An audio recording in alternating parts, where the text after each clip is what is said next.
வணக்கம் வந்தனம் மக்களே, இது தமிழச்சு குரல், உங்களில் ஒரு குரல். இந்த காணொளியில் நீங்கள் பார்க்க போகிறது சிவகாமி சபதம். வாங்க காணொளிக்குள்ளே போகலாமா?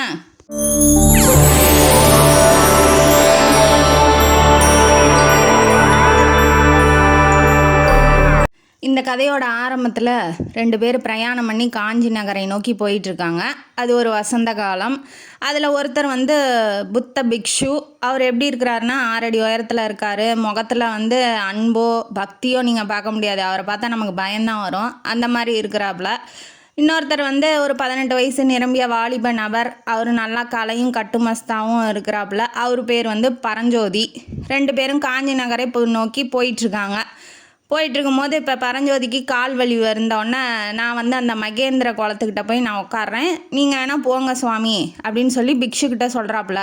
இவர் போய் தன்னோட கையில் அந்த மூட்டை தடி ஓரமாக வச்சுட்டு அவர் போய் உக்காந்து அந்த குளத்தை ரசிக்கிறாரு. ரசிச்சுட்டு இருக்கும்போது பிக்ஷு ஜாயின் பண்ணிக்கிறாரு. அது ஒரு சுற்றி மலையாக இருக்குது, நடுவில் குளம், அதில் நாரைகள்லாம் நின்றுட்டுருக்கு மீனை பிடிக்க. இந்த மாதிரி ஒரு நேச்சர்லாம் ரசித்து பார்த்துட்டு இருக்கும்போது ஒரு கொஞ்ச நேரம் கழித்து பிக்ஷு எழுந்திரிச்சு நடக்க ஆரம்பிக்கும் போது நம்ம பரஞ்சோதியும் நடக்க ஆரம்பிக்கிறாரு. போயிட்டே இருக்கும்போது ஒரு கிராமம் வருது. அந்த கிராமத்தில் வசந்த காலம் இல்லையா, எல்லோரும் நெல் விளை வச்சு அறுவடை பண்ணிகிட்ருக்காங்க. அந்த காற்றுல நெல்லோட வாசனை நல்லா வருது. அதுக்கப்புறம் அதை தாண்டி, அதாவது அந்த அந்த ரோட்டில் நிறையா பேர் போயிட்டும் வந்துக்கிட்டும் இருக்கிறாங்க. ஏன்னா காஞ்சி நகருங்கிறது ஒரு மிகப்பெரிய பிரபலமான ஊர் இல்லையா, அதனால் அந்த ஊருக்குள்ளே போயிட்டும் வந்துக்கிட்டும் பல வண்டிகள், குதிரை வண்டி, மாட்டு வண்டி, நெல் வண்டியெல்லாம் நெல்லெல்லாம் ஏற்றிட்டு வண்டிகள்லாம் போயிட்டு வந்துக்கிட்டு இருக்கு. அதை தாண்டி ஒரு நந்தவனத்துக்கிட்ட போகிறாங்க. அது நந்தவனம்னா எப்படிப்பா இருக்கும், அவர் பூக்கள்லாம் நிறையா பூத்துருக்கும் இல்லையா, அந்த வாசனை வருது. பூக்கள் இருந்தாவே அங்கே பாம்பு இருக்கும் இல்லையா, அதனால் ஒரு பாம்பு அவங்கள கிராஸ் பண்ணி போகுது. உடனே கொஞ்ச நேரம் கழித்து பரஞ்சோதி சிரிக்கிறாப்புல. ஏப்பா சிரிக்கிறா அப்படின்னு சொல்லி பிக்ஷு கேட்கும் போது, என்ன சுவாமி, என் உயிரை காப்பாற்றுறதுக்காக மத்தியானம் தான் ஒரு பாம்பை அடித்து கொன்னீங்க, நீங்கள் ஒரு பிக்ஷுவாக இருந்துக்கிட்டு ஒரு உயிரை எப்படி கொல்லுவீங்க அப்படின்னு சொல்லி கேட்கும் போது பிக்ஷு என்ன சொல்கிறாரு, நம்மளை கொல்ல வந்தால் பசுமாட்டை கூட கொல்லலாம், தப்பு இல்லை அப்படின்னு சொல்கிறாரு. அது உனக்கு தெரியாதா அப்படின்னு கேட்கும் போது சரி சாமி அப்படின்னு சொல்லிட்டு வராங்க. அதுவும் இல்லாமல் நீ ஒரு 300 வருஷத்துக்கு முன்னாடி என் உயிரை காப்பாற்றிருக்கப்பா, இந்த நன்றி கூட நான் உனக்கு செய்ய மாட்டேனா அப்படின்னு சொல்லி கேட்கும்போது, என்ன சுவாமி சொல்கிறீங்க, நான் உங்கள் உயிரை காப்பாற்றிருக்கேனா, சரி நீங்கள் தான் முற்றும் துறந்த ஞானி இல்லையா, அதாவது 3 காலமும் தெரிஞ்சவங்க, இறந்த காலம், நிகழ்காலம், எதிர்காலம் 3 தெரிஞ்சவங்க இல்லையா, அதனால் நீங்கள் எதிர்காலத்தை பற்றி ஏதாவது சொல்லுங்களேன் அப்படின்னு சொல்லி கேட்கும் போது ஞானி என்ன சொல்கிறா, பிக்ஷு என்ன சொல்கிறாப்புல, இந்த நாடே யுத்த பூமியாக மாறப்போகுது, பாலாறுலாம் ரத்த ஆறாக ஓட போகுது அப்படின்னு சொல்ல உடனே இவன் ஷாக் ஆகிட்டான். என்னடா இப்போ தான் நகருக்குள்ளேயே நம்ம போகிறோம் இப்படி சொல்கிறாப்புல, சரி நாட்டு சமாச்சாரம்லாம் நமக்கு எதுக்கு, என்னை பற்றி சொல்லுங்கள் சாமி, ஏதாவது எதிர்காலம் தான் அப்படின்னு சொல்லும் போது, உனக்கு இன்றைக்கி நைட்டே ஒரு கஷ்டம் வரப்போகுது அப்படின்னு சொல்லிடுறாப்புல. என்ன சுவாமி இப்படி சொல்கிறீங்க, நான் ஒரு நல்லது சொல்லிங்கன்னு பார்த்தா இப்படி சொல்லிட்டீங்களே அப்படின்னு சொல்லும் போது பிக்ஷு என்ன சொல்கிறாரு, இல்லைப்பா அது புத்தரோட அருளால் நீ எப்படியும் நல்லது தான் நடக்கும் உனக்கு அப்படின்னு சொல்லும் போது, நான் சைவமாச்சே, சைவம்னா சிவனை கும்பிட்றேங்க, நான் சைவமாச்சே பிக்ஷு, எப்படி புத்தர் எனக்கு ஹெல்ப் பண்ணுவார் அப்படின்னு சொல்லி கேட்கும்போது, புத்தர் பரந்த மனதுடையவர், எல்லாத்துக்கும் ஹெல்ப் பண்ணுவார்ப்பா அப்படின்னு சொல்லிட்டு நடக்க ஆரம்பிக்கிறாங்க காஞ்சி நகரை நோக்கி. அங்கேருந்து ஒரு உருவம் வருது நடந்து. அவர் யார் அப்படின்னா திகம்பர சமண முனிவர் அப்படிங்கிறவர். இவங்க அதாவது சமணர்கள்லாம் எப்படின்னா பல்லவர் காலத்துலலாம் ரொம்ப ஃபேமஸாக அவங்க சொல்கிறது தான் ரூல்ஸ், அவங்க கோடு போட்டால் அவங்க ரோடு தாண்ட மாட்டாங்க, அந்த மாதிரி மதிப்பும் மரியாதையுமா இருந்தாங்க. இப்போ அந்த மதிப்பு மரியாதையெல்லாம் இல்லை. அதனால் முக்கால்வாசி பேர் அந்த காஞ்சி நகரை விட்டுட்டு பாண்டிய நாடு நோக்கி போயிட்டுருக்காங்க. அவரெல்லாம் ஒருத்தர் பார்க்குறாங்க. பார்த்தோன்னே பிக்ஷுவை பார்த்தோன்னே அவர் என்ன சொல்கிறாரு, புத்தம் சரணம் கச்சாமி அப்படின்னு சொல்கிறாப்புல. இவர் அருளர் தாள் போற்றி அப்படின்னு, அருகர்த்தாள் போற்றி அப்படின்னு ஒவ்வொருத்தர் ஒவ்வொரு இன்ட்ரடியூஸ் பண்ணிக்கிறாங்க அவங்கவுங்க மதத்தை. சரி சுவாமி, என்ன எந்த பக்கம் பிரயாணம் அப்படிங்கும் போது, நான் பாண்டிய நாட்டை நோக்கி போயிட்டுருக்கேன், இதுதான் யுத்த காலமாக ஆக போகுது, இந்த யுத்த பூமியில் எனக்கு என்ன ருத்ரதாண்டவம் ஆட போகிறாரு, என்னமோ பின்னாடி வரப்போகுதுங்கிறத இப்பயே ஞானிகளுக்கெல்லாம் தெரியும் இல்லையா, அந்த மாதிரி அவர் சொல்லவும் இவர் இந்த பரஞ்சோதி என்ன கேட்குறாரு, அந்த காஞ்சி நகரில் ஏதாவது விசேஷம் உண்டா சுவாமி அப்படின்னு சொல்லி கேட்கும்போது, ஆமாம் கதவை சாத்த போகிறாங்க, அந்த கோட்டையோட கதவை சாத்த போகிறாங்க, சீக்கிரம் போங்க அப்படின்னு சொல்லிட்டு அவர் பாண்டிய நாட்டை நோக்கி நடக்கிறாரு. பிக்ஷுவும் அந்த பரஞ்சோதியும் காஞ்சி நகரை நோக்கி நடந்து போகும்போது கோட்டை கதவை தெற்கு பக்கமாக இருக்க கதவு தான் அது மக்களுக்கெல்லாம் விட்டுருப்பாங்களாட்டங்க. அந்த கதவை சாத்திட்டாங்க. சாத்தும் போது இவர் வந்து அந்த சுற்றி அகழி இருக்கும் இல்லையா, அரண்மனையை சுற்றி அகழி இருக்கும், அதுக்குள்ளே முதலையெல்லாம் விட்டு தண்ணியெலாம் விட்டு வச்சுருப்பாங்க இல்லையா, அந்த அகழி ரொம்ப பெருசாக இருக்குது. அதெல்லாம் பார்த்து ரொம்ப வியப்படைகிறான் யார், பரஞ்சோதி. சரி வாப்பா, எப்படி பிக்ஷு போகிறது, அதான் சாத்திட்டாங்களே கதவை அப்படின்னு சொல்லும் போது, நீ வாப்பா அப்படின்னு சொல்லி அந்த அகழிக்கு மேலே வந்து ஒரே ஒரு ஆள் நடக்கிற மாதிரி மரப்பலகை போட்டிருக்காங்க. அந்த மரப்பலகை வழியாக வந்து ஏறி போகிறாங்க. போயிட்டு கதவுக்கிட்ட போனோன்னே பிக்ஷு வந்து என்ன பண்ணுறாரு, ஒரு கட்டையை எடுத்து மணி மாதிரி இருக்குது, அதை தட்டவும் கோட்டை மேலேருந்து மருதப்பா அப்படிங்கிற ஒரு ஆள் வந்து எட்டி பார்க்குறாப்புல. எட்டி பார்த்தோன்னே யார் தட்டினது அப்படின்னு கேட்கும்போது நான் தான் அப்படின்னு சொல்லி இந்த பிக்ஷு வந்து சொல்லும் போது, ஓ சுவாமி நீங்களா, வரேன்னு சொல்லி கதவை திறக்க மும்மரமாக மருதப்பா வந்து கீழே இறங்கி வராரு. கோட்டை கதவு வந்து ஒரு ஆள் உள்ளே போகிற மாதிரி மருதப்பா வந்து திறந்து விட்றாப்புல. இப்போ வந்து பிக்ஷு வந்து பரஞ்சோதி கையை பிடிச்சி காஞ்சி நகருக்குள்ளே கூட்டிகிட்டு உள்ளே போகிறாரு கோட்டைக்குள்ளே. பிக்ஷு வந்து மருதப்பாட்டை கேட்குறாரு, என்ன மருதப்பா இந்த மாதிரி கலகலப்பு கம்மியாக இருக்குது நகரில் அப்படின்னு சொல்லி கேட்கும்போது, ஆமாம் சுவாமி, ஆயனாரோட மகள் சிவகாமி, இப்போ தான் நம்ம சிவகாமி ஹீரோயினியை வந்து பேர் வருது, ஆட்டம் வந்து டான்ஸ் ஆடுவாங்களாட்டங்குது, அவங்களோட ஆட்டம் வந்து பாதியிலே நின்றுச்சு. ஏன்னா வந்து அரசரும் இளவரசரும் வந்து பாதியிலே எந்திரிச்சு போயிட்டாங்க ஏதோ அரசு வேலை காரணமாக. அதனால் மக்கள் வந்து பரபரப்பாக பேசிகிட்டு இருக்காங்க.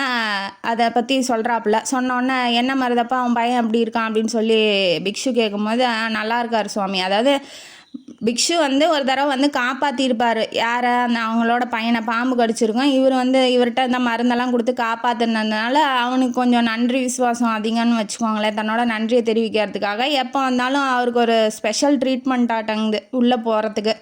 இப்போ வந்து பரஞ்சோதிக்கிட்ட பிக்ஷு கேட்கும்போது, என்னப்பா என் கூடயே வரியா இல்லை நீ உன் வேலையை பார்க்குறியாப்பான்னு கேட்கும்போது, இல்லை பிக்ஷு, எனக்கு வந்து நாவுக்கரசர் மடத்துக்கு போகணும், நான் எங்கள் அம்மாவோட ஆர்டர் அது, நான் அங்கே தான் போய் தங்க போகிறேன் அப்படின்னு சொல்லி கேட்கும்போது, எங்கே இருக்குன்னு தெரியாது பிக்ஷு, நீங்கள் கொஞ்சம் வழிகாட்டுங்க அப்படின்னு சொல்லும் போது, அவர் வந்து அந்த கோபுரம், அந்த ஏகாம்பரேஸ்வரர் கோயில்கிட்ட இருக்குப்பா நாவுக்கரசர் மடம், நீ போய்க்கோப்பா அப்படின்னு சொல்லி ஒரு கோபுரத்தை காமிக்கிறாரு. அதாவது அந்த காலத்தில் இந்த கதை எப்போ ஓடுதுன்னா 1320 வருஷத்துக்கு முன்னாடி ஓடுது. அப்போல்லாம் வந்து பெரிய பெரிய கோபுரம்லாம் கட்ட மாட்டாங்க, எல்லாம் ஒரே லெவலில் கட்டியிருப்பாங்க. அதை மாளிகைக்கும் கோயிலுக்கு எல்லாமே ஒரே லெவலாக இருக்கவும் அதுதான் அப்படின்னு சொல்லி பிக்ஷு காமிக்கும் போது அங்கே நிறைய கோபுரங்கள்லாம் தெரியுது. அவனுக்கு எது கரெக்டானு தெரியல. இப்போ வந்து எதுன்னு கரெக்டாக தெரியல பிக்ஷு, நீங்கள் கொஞ்சம் கரெக்டாக சொல்லுங்கள் அப்படின்னு சொல்லும் போது அவர் வந்து, நீ கோயிலுக்கு வழியை கேட்டுக்கிட்டு நீ அந்த வழியாக போ, அது பக்கத்தில் தான் நாவுக்கரசர் மடம் இருக்குது அப்படின்னு சொல்லி விட்றாப்புல. இவரும் வந்து என்ன பண்ணுறாரு, அதே மாதிரி அவர் சொன்ன பாதை வழியாகவே போயிட்டு அந்த கோயில் ஏகாம்பரேஸ்வரர் கோயிலுக்கு வழி எங்கே இருக்குது அப்படின்னு சொல்லி கேட்டுக்கிட்டே போகும்போது பல கடைகள்லாம் பார்க்குறான். அதாவது அந்த நகர் எப்படின்னா கன்னியாகுமரியிலேருந்து இமயமலை வரைக்கும் இருக்கிற எல்லா பொருள்களும் அங்கே விற்கிறாங்க. பழக்கடை, பூக்கடை, மளிகை கடை, தானிய கடை, அப்புறம் தங்கம் வெள்ளிலாம் விற்பாங்க இல்லையா, அந்த மாதிரி கடை எல்லாமே பார்க்கும்போது அவனுக்கு எல்லாம் வியப்பாகவும் இருக்குது. அந்த நகரே எப்படி இருக்குன்னா நல்லா லைட்ஸ்லாம் போட்டு ஜகன்னு இருக்குது. அதெல்லாம் பார்த்து வியந்துக்கிட்டே போகிறான். அங்கங்கே மக்கள் கூட்டமாக நின்று இந்த சிவகாமியோட டான்ஸ் நின்று போயிடுச்சு இல்லையா, அதை பற்றியே பேசிகிட்டு இருக்காங்க. ஒரு பக்கமாக போயிட்டுருக்கான் விசாரிச்சுக்கிட்டு, ஏகாம்பரேஸ்வரர் கோயிலுக்கு விசாரிச்சுக்கிட்டு போயிட்டுருக்கான். அப்போ வந்து மக்கள் வந்து திப்புன்னு ஓடியாடுறாங்க. ஐயோ யானைக்கு மதம் முடிச்சிருச்சு, எல்லாம் ஓடுங்கன்னு சொல்லிட்டு ஓடும் போது இவனும் ஓட தான் பார்க்குறான்.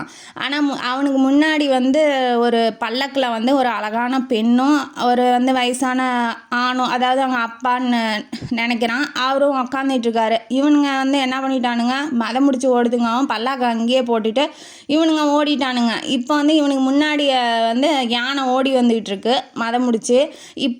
அவங்கள விட்டுட்டு போகிறதுக்கு இவனுக்கு மனசு இல்லை, உயிர் போயிடும் இல்லையா, மதம் முடிச்சிட்டு வர்றது இல்லையா. அதனால் வந்து இவர் என்ன பண்ணுறாரு, மூட்டையிலேருந்து வேல் மாதிரி அம்பு மாதிரி இருக்கும் இல்லையா வேல், அதை வந்து எடுத்து தன்னோட கம்பில் கட்டி யானை வரும்போது கண்ணுக்கிட்டேயே எறிகிறாரு. எரிஞ்சோடனே அது வலி தாங்க முடியாமல் அந்த வேல் இருக்குல்ல அதை பிடுங்கி கீழே போட்டுட்டு யார் எரிஞ்சாங்க யானை எப்படின்னா தன்னை யார் தாக்குனாங்களோ அவங்கள தானே முதல்ல கொல்ல வரும். அதனால வந்து இப்போ அவங்கள விட்டுருச்சு பல்லக்குழந்தைங்கள. இப்போ வந்து பரஞ்சோதியை நோக்கி ஓடி வருது. ஆனால் அது குத்துனதால் ரத்தம் வந்துகிட்டு இருக்கு. இருந்தாலும் பரவாயில்லன்னு ஓடி வந்துகிட்டு இருக்கு யார் பரஞ்சோதியை கொல்றதுக்கு. இவனும் வந்து திக்கு தெரியாமல் ஓடிக்கிட்டு இருக்கான். எந்த தெரு வழியாக எந்த வீதி வழியாக ஓடுறதுனே தெரியாமல் ஓடிக்கிட்டு இருக்கான். அப்புறம் ஒரு தெரு வழியாக 4 யானைங்க மேலே வந்து அரண்மனை வீரர்கள் வர்றதை பார்க்குறான். ஏன்னா நியூஸ் போயிருங்க இல்லையா, அப்படி மதம் பிடிச்சிருச்சு அப்படின்னு சொல்லி அதை அடக்கிறதுக்காக வந்திருக்காங்க. தெரிஞ்சுக்கிட்டே இவன் ஒரு பக்கமாக போய் நின்றுறான். நின்னோடனே இப்போ இங்கே என்ன நடக்குது அப்படின்னா, நம்மளை யார் காப்பாற்றினா அந்த வேலை எடுத்து கையில் வச்சுக்கிறா யார், அந்த அழகான பெண் வேறு யாரும் இல்லை, சிவகாமி. அவளோட அப்பா ஆயனார். அவர் ஒரு சிற்பி, நல்ல சிற்பி. இவருங்க 2 பேரும் வந்து சிவகாமி வந்து அந்த வேலை வந்து தூக்கி கையில் பிடிச்சிக்கிட்டு யார் நம்மளை காப்பாற்றினா அப்படின்னு சொல்லி திரும்பி பார்க்குறா. ஏன்னா யாரையுமே காணோம். அவன் தான் தலை தெறிக்க ஓடிட்டான் இல்லையா. இப்போ வந்து கொஞ்ச நேரம் கழித்து 2 பக்கமும் கோஷங்களாம், மன்னர் வாழ்க, இளவரசர் வாழ்க, வாழ்க வாழ்கன்னு சொல்லி கோஷம் போடுறாங்க. இப்போ யார் வரா அப்படின்னா குதிரையில் ராஜாவும் இளவரசரும் வந்துட்டாப்புல. ராஜா பேர் வந்து மகேந்திர சக்கரவர்த்தி, இளவரசர் பேர் வந்து நரசிம்ம பல்லவர். 2 பேரும் வந்து குதிரையில் உட்காந்துருக்காங்க. ராஜா மட்டும் மகேந்திர சக்கரவர்த்தி மட்டும் இறங்கி வந்து, என்ன ஆயனாரே கேள்விப்பட்டேன், நல்லா இருக்கீங்களா அப்படின்னு சொல்லி, அதாவது மதம் பிடிச்சி வந்துச்சு இல்லையா, இப்போ அவங்களுக்கு ஒன்றும் அடிக்கடி படலையேன்னு விசாரிக்கிறாப்புல. ஒன்றும் இல்லை ராஜா அப்படின்னு சொல்லி ஆயனார் வந்து சொல்கிறாரு. இந்த மாதிரி மதம் பிடிச்சி வந்திருந்தா நான் ஒரு நல்ல சிற்பி, எங்கள் நாட்டோட நல்ல சிற்பியை இழந்திருப்பேன் அப்படின்னு சொல்லி சொல்கிறாப்புல. அப்புறமேட்டு சிவகாமிகிட்ட போய் மன்னிப்பு கேட்குறாரு. மன்னிச்சிடு குழந்தா, வந்து எனக்கு ஒரு அவசர வேலை வந்துருச்சு, அதனால தான் நான் எந்திரிச்சு போக வேண்டியது. அதாவது யாராவது போர் தொடுப்பாங்க, இல்லைன்னா ஏதாவது ஒற்றர் மூலம் செய்தி வந்திருக்கும் இல்லையா, அது முக்கியமான நியூஸாக இருக்கும். அந்த மாதிரி ஏதாவது நியூஸ் வந்திருக்கு அவருக்கு. அதனால் வந்து அவர் வந்து மன்னிப்பு கேட்குறாரு. இந்த மாதிரி எந்திரிச்சு போயிட்டேன், மன்னிச்சிரு அப்படின்னு சொல்லி. இப்போ வந்து இவன் வந்து என்ன பண்ணுறா, ராஜா பேசும்போது ஆயனாருக்கு பின்னாடி, அவங்க அப்பாவுக்கு பின்னாடி போய் ஒளிஞ்சிக்கிட்டு இளவரசரையே பார்க்குறா. இந்த நரசிம்ம பல்லவரையே பார்க்குறா கண் கொண்டு. அவரும் வந்து கொஞ்ச நேரம் கழித்து இறங்கி வந்துடுறாரு. வந்தோடனே என்ன இது அப்படின்னு சொல்லி, இப்போ எடுத்து வச்சுருந்தா இல்லையா வேலு சிவகாமி, அந்த வேலையே எடுத்து அவர் பார்க்கும்போது வாங்கிறதுக்கு பார்க்குறாரு. அவளும் கொடுக்க போகும்போது கை தவறி கீழே விழுந்துருது. உடனே அதை எடுத்து என்ன ஏது அப்படின்னு சொல்லி பார்க்கும்போது, ஏதாவது வாங்க போனார் இல்லையா, அவங்க 2 பேரும் கை டச் ஆகிக்குச்சு. அதனால நமக்கு என்ன தெரியுதுன்னா, இப்போ இவங்க 2 பேரும் ஷாக் ஆன மாதிரி ஆயிடுறாங்க. எனக்கு என்னமோ அந்த சிவகாமிக்கு வந்து இளவரசரை பிடிச்சிருக்கு அப்படிங்கிற மாதிரி எனக்கு தோணுது. கதை என்னமோ தெரியல, பார்க்கலாம் வாங்க. அதுக்கப்புறமேட்டு சரி ஆயனாரே நீங்கள் போயிட்டு வாங்க, யார் உங்களை காப்பாற்றினாங்களோ அவங்கள வந்து பிடிக்கிறதுக்காக நான் கட்டளை இட்டிருக்கேன், இன்றைக்கி நைட்டுக்குள்ளே பிடிச்சிருவாங்க அப்படின்னு சொல்லிட்டு வீரர்களுக்கெல்லாம் அவரை பிடிக்கணும் அப்படின்னு சொல்லி கட்டளை போட்டு 2 பேர் ராஜாவும் இளவரசரும் வந்து அரண்மனைக்கு போகிறாங்க. இப்போ வந்து ஆயனாரும் சிவகாமி அம்மையாரும் மாமல்லபுரத்துக்கு போகிறாங்க.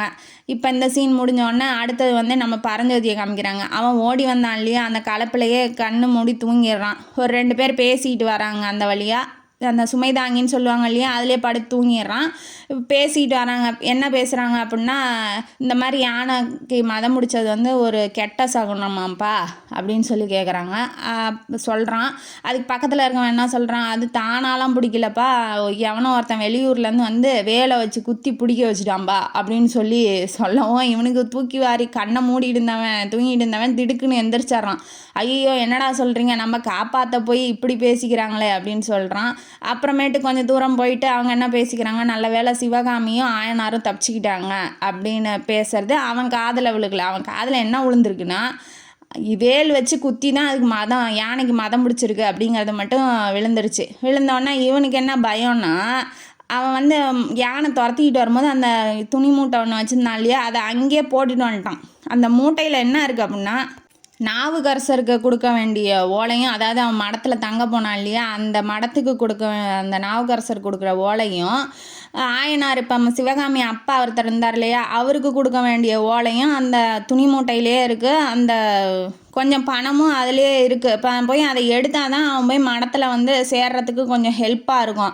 இப்போ அதை தேடிக்கிட்டு இவன் போனோம். இவனுக்கு அந்த ஊர் என்னன்னே தெரியல. அப்போ தான் வந்திருக்கான் இல்லையா புதுசாக. அதான் யானை துரத்தவும் இவன் எங்கே ஓடி இருக்கான், எந்த தெருவில் இருக்கான், எங்கே இருக்கான் அப்படின்னு சொல்லி என்னன்னே தெரியல. யாரையாவது விசாரிக்கலான்னா எல்லாம் மிட் நைட்டு யார் இருப்பா, எல்லாம் கதவை சாத்திக்கிட்டு தூங்குறாங்க. யாருமே தெரியல. எந்த தெரு அப்படின்னு சொல்லிட்டு தேடிக்கிட்டே போயிட்டுருக்கான். அப்படி அவன் போகும்போது ஒரு 2 காவலாளிகள் வந்து காவல் காத்துக்கிட்டு, அதான் அரண்மனை காவலாளிகள் வந்து காவல் காத்துக்கிட்டு வந்துட்டுருக்காங்க. இப்படி அவன் போய் கேட்குறான். சரி இவங்கள்ட்ட கேட்கலாம் அப்படின்னு. நான் வெளியூருங்கய்யா அப்படின்னு சொல்கிறான். ஓ நீ வெளியூராப்பா, இங்கே என்னப்பா இந்நேரத்தில் பண்ணுற, நீ உறையூராப்பா அப்படின்னு சொல்லி கேட்கும்போது, இல்லைப்பா இல்லைங்க, நான் வந்து கீழ் சோழ நாட்டில் வந்து செங்காட்டாங்குடியிலேருந்து வரேன். அப்படி இங்கே நாவுக்கரசர் மடம் அதுக்கு நான் போனோம், எனக்கு புதுசுங்கிறதுனால எனக்கு தெரியலங்க, கொஞ்சம் வழி காமிச்சு விடுங்க அப்படின்னு சொல்கிறாப்புல. சொன்னோன்னே நீ வாப்பா நான் காமிச்சு விட்றேன் அப்படின்னு சொல்லிட்டு 2 பேரும் கூட்டிகிட்டு போகிறாங்க. அப்பா நன்றி கடவுளே அப்படின்னு சொல்லிட்டு இவனும் அவங்க பின்னாடியே போகிறான். போனதுக்கப்புறம் ஒரு மதில் சுவர் பெருசு பெருசாக இருக்குது, கேட்டு இருக்குது, பூட்டி இருக்குது. இவன் வந்து இதான்ப்பா மடம், நீ உள்ளே போப்பா அப்படின்னு சொன்னோன்னே இவனுக்கு டவுட் ஆயிடுச்சு. என்னங்க சொல்கிறீங்க, அதாவது பிட்சு என்ன சொல்லியிருப்பாரு, கோயில்கிட்ட இருக்குப்பா மடம்னு சொல்லியிருப்பாரு. இவன் என்ன நினைக்கிறான், எங்கேயும் கோயிலே இல்லை, ஒரு செவரு கதவு பூட்டியிருக்கு, அதை போய் மடங்கிறீங்க அப்படின்னு சொல்லி கேட்குறான். இதுதான் மடம், இஷ்டமாக இருந்தால் போ, இல்லைன்னா பேசாமல் எங்கேயாவது போ அப்படின்னு சொல்லிட்டு காவலாளி ஸ்ட்ரிக்டாக சொல்லவும் அவனும் சரி வேறு வழி இல்லை இல்லையா, அவங்கள நம்புகிறான் அவன். அதனால் சரிங்க ஐயா நான் போகிறேன் அப்படின்னு சொல்லிட்டு உள்ளே நுழையிறான். அதாவது திறந்து விட்றாங்க. காவலாளிகிட்ட போய் இந்த காவலாளி ஏதோ சொல்கிறான். சொன்னோடனே கதவை திறந்து விட்றாங்க. திறந்து விட்டோன்னே உள்ளே போய் பார்க்குறான். ரூமெல்லாம் வைக்கப்புல்லாக இருக்குது. ஒரு மூலையில் வந்து பானையில் தண்ணி இருக்குது. இந்த செட்டப்லாம் பார்த்தா எனக்கு என்னமோ ஜெயில் மாதிரி தெரியுது. சரி போ பார்க்கலாம். ஏன்னா படத்தெல்லாம் காமிப்பாங்க இல்லையா, சினிமா படத்தில், அந்த தான் எனக்கு ஞாபகம் வருது. சரின்ட்டு இவன் என்னங்க என் வைக்கப்புல்லாம் கிடக்கு, தண்ணி குடம்லாம் இருக்குது, இதை போய் மடங்குறீங்க அப்படின்னாட்டி, இதுதான் மடம், படுக்கிறியா என்ன, இல்லை எந்திரிச்சு வெளியில் போ அப்படின்னு சொன்னோன்னே அவனுக்கு வேறு வழியே இல்லை. ஏன்னா இவங்களை எங்கேயாவது போய் யார்கிட்டயாவது கேட்கலான்னா எவனும் மிட் நைட்டில் போய் எங்கே போய் அவன் தலாவான். அவனுக்கு இப்போ தேவை தூக்கம், தூங்கிறதுக்கு ஒரு இடம். அதனால் அவனும் சரின்னு படுத்துக்கிறான். இப்போ நம்ம பரஞ்சோதியை பற்றி பார்க்கலாம். நம்ம பரஞ்சோதி யாருன்னா, கீழே சோழ நாட்டில் வந்து செங்காட்டாங்குடியிலேருந்து வந்திருக்காப்புல. அவர் வந்து அவரோட மூதாதையர்கள்லாம் அரசு வேலையில், அதாவது படைத்தளபதியாக வீரத்தோட வந்து சேவை புரிஞ்சிருக்காங்க. அந்த வம்சத்துலேருந்து வந்ததுனால இவருக்கும் ரத்தத்திலே ஊறி இருக்குது, வீரம்லாம் ஊறி இருக்குது. இவங்க அம்மா பேர் வந்து வடிவழகி. அவங்களுக்கு ஹஸ்பண்ட் இல்லை, தன்னோட பையன் மேலே உயிரே வச்சுருக்காங்க. அவங்களுக்கு அவன் எப்படின்னா பரஞ்சோதி எப்படின்னா ரொம்ப கோவக்காரன், சண்டைக்கு போயிடுவான், பொல்லாதவன் அப்படின்னு ஊரெல்லாம் பேசுகிறதும் அவன் அப்படியே நடந்துக்கிறதும் அந்த அம்மாவுக்கு வடிவழகிக்கு பிடிக்கல. அதனால் வந்து இவனை ஒரு நல்ல படிக்க வைக்கணும், நல்லா வந்து முன்னுக்கு கொண்டு வரணும், நல்லா சிவபக்தனாக வளர்க்கணும் அப்படின்னு சொல்லி அவங்களுக்கு ஆசை. ஆனால் அதெல்லாம் அவனுக்கு இன்ட்ரெஸ்ட் இல்லை. இவங்களும் என்னென்னமோ டீச்சர்ஸ்லாம் வச்சு படிப்பு சொல்லி ட்ரை பண்ணியிருக்காங்க. அவங்க என்ன சொல்லியிருக்காங்க, டீச்சர்லாம் வந்து ஒரே வாட்டி கற்றுக்கிட்டாங்கன்னா போதும், உங்கள் பையன் வந்து சீக்கிரமாக கற்றுக்குறான் அப்படின்னு சொல்கிறாங்க. ஆனால் அந்த ஒரு வாட்டி கூட அவன் கற்றுக்க மாட்டேங்கிறான் அப்படின்னு சொல்லி பாதி பேர் ஓடிட்டாங்க. இந்த மனக்கவலையிலே அவங்க அம்மா இருக்காங்களா, அந்த வடிவழகிக்கு அவங்க அம்மாவுக்கு வந்து ஒரு அண்ணன் இருக்காப்புல. அவர் பேர் வந்து சிவநேச செல்வர். அவரும் வந்து டாக்டர், சித்த மருத்துவம்லாம் நாட்டு மருத்துவம்லாம் பண்ணுவாப்புல. அவர் வந்து சிவபக்தியானவர் தான். அவருக்கு ஒரு பொண்ணு இருக்குது, உமையாள் அப்படின்னு சொல்லிட்டு. அவங்களும் நல்லா படிச்சிருக்காங்க, நல்லா சிவபக்தியாக இருக்காங்க. இப்போ வடிவழகிக்கு என்னன்னா, பரஞ்சோதிக்கு வந்து உமையாளை வந்து கல்யாணம் பண்ணி கொடுக்கணும், அதாவது தன்னோட அண்ணன் பொண்ணையே கல்யாணம் பண்ணி கொடுக்கணுங்கிற ஒரு ஆசை இருக்குது. ஆனால் அதெல்லாம் சொல்லலை, யார் பரஞ்சோதிக்கிட்ட சொல்லலை. இவங்க வந்து அண்ணன் எங்கே இருக்காப்புலன்னா திருவெண்காட்டில் இருக்காப்புல. இப்போ வந்து பொங்கலுக்கு வந்து இவங்க 2 பேரும் வராங்க. யார், எங்கள் திருவெண்காட்டுக்கு பரஞ்சோதியும் வடிவழகியும் வராங்க. வரும்போது இவங்க அண்ணங்கிட்ட வந்து இவங்க புலம்பிகிட்டு இருக்காங்க, இப்படி இருக்கான், கோவப்படுறான், படிக்க மாட்டேங்கிறான், இப்படி சிவபக்தியாக இருக்கணும் அப்படின்னு சொல்லி எனக்கு வளர்க்கணுன்னு ஆசை, அவன் உமையால் கல்யாணம் பண்ணி கொடுக்கணுன்னு ஆசை அப்படின்னு சொல்லி தன்னோட மனசில் இருக்கிறதெல்லாம் சொல்கிறத வந்து தூரத்துலேருந்து யார் பரஞ்சோதி கேட்டுறான். கேட்டு அங்கே எதுவுமே சொல்லலை. அவங்க வீட்டுக்கு வந்துடுறாங்க, செங்காட்டாங்குடிக்கு வந்துடுறாங்க. பரஞ்சோதி வந்து சொல்கிறாப்புல அவங்க அம்மாட்ட, அம்மா நான் காஞ்சிபுரத்துக்கு போகிறேம்மா அப்படின்னு சொன்னோன்னா, என்னப்பா ஆச்சு திடீர்னு ஏப்பா அங்கே போகிறேன் அப்படின்னாட்டி, நான் இந்த ஊரில் இருந்தால் படிக்க மாட்டேன், நான் காஞ்சிபுரத்துக்கு போகிறேன், அங்கே தான் நல்ல நல்ல காலேஜு ஸ்கூல்லாம் இருக்குது, அங்கெல்லாம் நிறையா படித்தவங்களாம் இருக்காங்க, எப்படியாவது என்னை படிக்க வச்சுருவாங்க, நான் போயிட்டு வரேம்மா, நான் வர்ற வரைக்கும் உண்மையாளுக்கு வந்து கல்யாணம் ஆகாமல் பார்த்துக்கோ, அதாவது நான் கல்யாணம் பண்ணிக்கிறேன் அப்படிங்கிறத இப்படி சொல்கிறாப்புல. அவங்களுக்கு தான் மனசில் இருந்ததெல்லாம் இப்போ நிறைவேற்றுறேன் அப்படின்னு சொல்லி மகன் சொல்லும் போது அவங்களுக்கு சந்தோஷமாகவும் இருக்குது. ஆனால் மகன் தன்னை விட்டு பிரியிறாங்கிறது அழுகையாகவும் இருக்குது. இந்த இன்ஃபர்மேஷன் யாருக்கு போகுது அப்படின்னா அவங்க மாமாவான அந்த சிவனேச செல்வர் இருக்கார் இல்லையா, அவருக்கு போகுது. அவருக்கு போனோன்னா சரி நீ நல்ல முடிவு எடுத்திருக்கா, எனக்கு நாவுக்கரசரை நல்லா தெரியும், அவருக்கு ஒரு ஓலை எழுதி தரேன், நீ போய் பாரு, அவங்க மடத்துலேயே தங்கிக்கோ. அப்புறமேட்டு இந்த ஆயனார் இருக்காரியா சிற்பி, அவரும் ஃப்ரெண்டு தான்ப்பா, அவருக்கு ஒரு ஓலை தரேன், நீ அவரையும் போய் பாரு அப்படின்னு சொல்லி 2 ஓலையை கொடுத்து அமுச்சு விட்றாரு. ஒரு வேலும் ஒரு கம்பையும் கொடுத்து, நீ வந்து போகிற வழியில் ஏதாவது உனக்கு ஆபத்தாக ஏதாவது வந்தால் மட்டும் யூஸ் பண்ணு அந்த வேலையும் அம்பையும் அப்படின்னு சொல்லி கொடுக்குறாரு. ஆனால் காஞ்சி நகருக்குள்ளே போயிட்டீங்கன்னா இதெல்லாம் யூஸ் பண்ணக்கூடாது, அங்கேயே வெளியில் தூர போட்டு தான் நீ காஞ்சி நகருக்குள்ளேயே போகணும் அப்படின்னு சொல்லி அமுச்சு விட்றாரு. ஆனால் இவன் என்ன பண்ணியிருக்கான், அங்கே உள்ளே போய் அந்த யானையை குத்திட்டு வந்திருக்கான். என்ன நடக்க போதோ தெரியல. சரின்ட்டு இவனும் காஞ்சி நகருக்கு படிக்கிறதுக்காக கிளம்பி போயிட்டான்.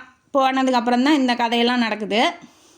இப்போ இந்த கதையில் பரஞ்சோதியோட நிலமை என்னாக போகுது, இவன் நல்லது செஞ்சு போய் கெட்டதாக ஆயிடுச்சு.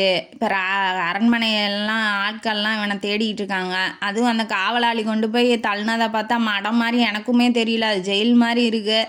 பரஞ்சோதிக்கு இனிமேட்டு அவன் வாழ்க்கையில் என்னெல்லாம் நடக்க போகுது, சிவகாமியை பார்ப்பானா இல்லை சிவகாமிக்கும் இவனுக்கும் என்ன ஆக போகுது அப்படிங்கிறத போக போக கதையில் பார்க்கலாம். இந்த காணொளி உங்களுக்கு பிடிச்சிருந்தா லைக் பண்ணுங்கள், ஷேர் பண்ணுங்கள், சப்ஸ்கிரைப் பண்ணுங்கள். உங்கள் கமெண்ட்ஸ் எல்லாம் எங்கள் கமெண்ட் பாக்ஸில் சொல்லுங்கள், நான் படித்து பார்க்குறேன். நன்றி மக்களே.